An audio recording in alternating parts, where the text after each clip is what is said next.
Voter তালিকা রক্ষণাবেক্ষণ প্রস্তুত সবকিছু তার দায়িত্ব সেটারই অংশ হলো এনআইডি। আপনারা সবাই জানেন যে আজকে আমাদের কি জন্য হয়েছে এটা, আমরা আমাদের যে এনআইডি যেটা আছে সেটাকে রক্ষার জন্য স্ট্যান্ড ফর এনআইডি। আর আমি যদি ব্যাকগ্রাউন্ড বলি, আপনার 7-8 এই বাংলাদেশের সশস্ত্র বাহিনী, সিভিল অ্যাডমিনিস্ট্রেশন এবং প্রাইমারি স্কুল শিক্ষক সহ সকলের সহযোগিতায় আমরা একটা ডাটাবেস দাঁড় করেছি, এটা ভোটার তালিকা ডাটাবেস। ভোটার তালিকা ডাটাবেস থেকে পরবর্তীতে আমরা এনআইডির উৎপত্তি হয়। এটা আমরা জানেন যে এনআইডি ভোটার তালিকা ডাটাবেসের একটা বাই প্রোডাক্ট ধরে নেওয়া হয়, বা সময়ের সাথে সাথে ভোটার তালিকা ডাটাবেস স্ট্যান্ড করেছে, সেখান থেকে দুইটা জিনিস তৈরি হয়, একটা হলো এনআইডি আর একটা ভোটার তালিকা। ভোটার তালিকা নির্বাচনের জন্য এনআইডি হলো জনগণের পরিচিতি নিশ্চিত করার জন্য। আজকে যদি এনআইডি থাকে তাহলে ইলেকশন ভালো হবে এবং দেখবেন যে জনগণের যে সেবাটা পাচ্ছে। আমরা জানি যে আমাদের যে সামাজিক নিরাপত্তা বেষ্টনীর মাধ্যমে সাধারণ মানুষের সেবা দেওয়া হয়, তার জন্য প্রধান পরিচিতি নির্ভর করে এনআইডির জন্য। আর আমাদের আজকে যে দাবি, যেটা এনআইডি রাখার দাবি, এটা শুধু ইলেকশন কমিশনের দাবি না।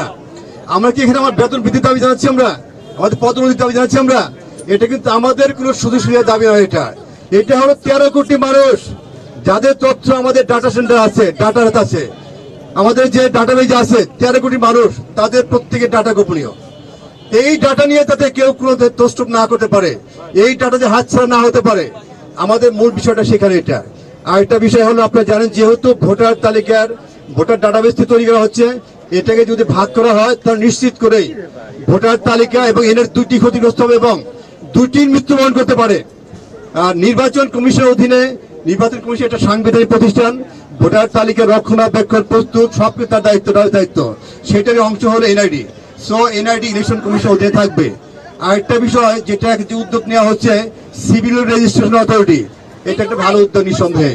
তবে যেহেতু ডাটাবেসটা নির্বাচন কমিশনের আন্ডারে, নির্বাচন কমিশন মেনটেন করে, আমরা সিভিল রেজিস্ট্রেশন অথরিটি যা কাজটা হবে সেই কাজটাও নির্বাচন কমিশনের আওতায় নিয়ে আসতে হবে।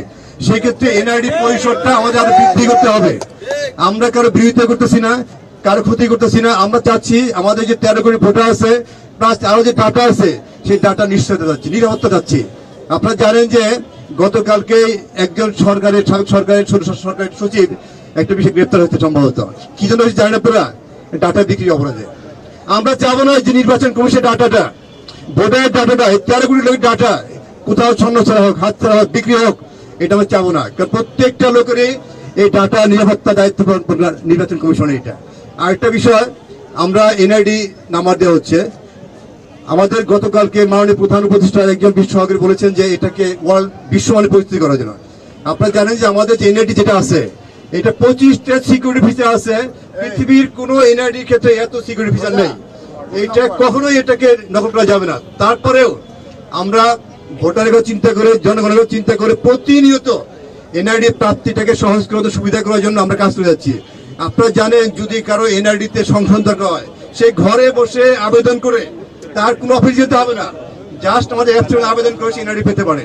ইভেন যারা নতুন এনআইডি পাবে, ভোটার হবে, তারাও কিন্তু ঘরে বসে আবেদন করতে পারে, তাদের শুধু অফিসের ছবি তুলতে হবে। অর্থাৎ নির্বাচন কমিশন প্রতিনিয়ত জনগণকে সেবা দেওয়ার জন্য এনআইডি সহজে করার জন্য কাজ করে যাচ্ছে। আর অবশ্যই আমাদের এনআইডিটা ওয়ার্ল্ড মাপের এবং ওয়ার্ল্ড স্ট্যান্ডার্ড, এটাকে আরো কিভাবে আরো উন্নত করা যায় সেই বিষয়ে নির্বাচন কমিশন কাজ করতেছে। তা আমাদের অভিপ্রায়, শুধু আমাদের অভিপ্রায়, আপনারাও জানেন, আপনাদের আমাদের সাথে কাজ করতেছেন, এখানে থাকেন, এনআইডি বাস্তব কি অবস্থা সবই জানেন আপনারা। এটা শুধু আমাদের একার দাবি না, আমি আগে বলছি, এটা আমাদের নির্বাচন কমিশন সচিবালয়ের কর্মকর্তা কর্মচারীদের দাবি নয়, এটা 13 কোটি মানুষের দাবি, যাদের তথ্য আমাদের ডাটাবেসে রাখা হয়েছে। এই ডাটাবেস যাতে কোনো নষ্ট না হয়, এনআইডি নষ্ট না হয়, সেইটাই হলো আমাদের মূল দাবি। এটা